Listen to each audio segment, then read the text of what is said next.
ये गाने हमारे सुनते हैं, ये ड्रामे हमारे देखते हैं। उनको पता है अब हुजूर की उम्मत के नौजवान अबू बकर की नकल नहीं करते, अब वो हजरत उमर के पीछे नहीं चलते। उम्मत को जुल्फ़िकार भूल गई, उम्मत को साद बिन अबी वक़ास का तीर कमान भूल गया, उम्मत को हजरत अब्दुल्ला बिन रवाहा की शहादत भूल गई, और उम्मत को अमीर हमजा की शहादत भूल गई। अब उम्मत पफ बनाती है, उम्मत ने दाढ़ी रखनी छोड़ दी, उम्मत ने अपने अकाबरीन के पीछे चलना छोड़ दिया। उम्मत तो नबी की है, उम्मत तो मोहम्मद की है, लेकिन नकल हमारे एक्टरों की करती है। उम्मत तो मोहम्मद की है, लेकिन चलती हमारे एक्टरों के पीछे है। उम्मत तो मोहम्मद की है, लेकिन लिबास वो हमारे एक्टरों वाला पहनती है।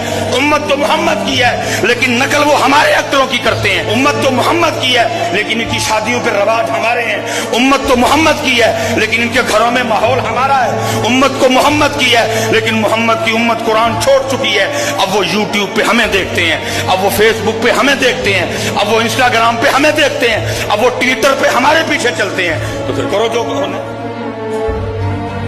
गैरत ईमानी हुक्मरानों की तो बात ही कोई नहीं, ये तो कुर्सी के पीछे पागल हो चुके हैं। इनकी गैरत ईमानी दफन हो गई, ये अपनी अपनी गैरत ईमानी को जाके दफन कर आए वहां। इनसे कोई उम्मीद नहीं, भला होना चाहिए था, बाइकाट होता, कुछ भी नहीं। एक करारदाद पेश की गई, इसको मंजूर कर दिया गया। ना उम्मत को कुछ हुआ, ना हुक्मरानों को कुछ हुआ है।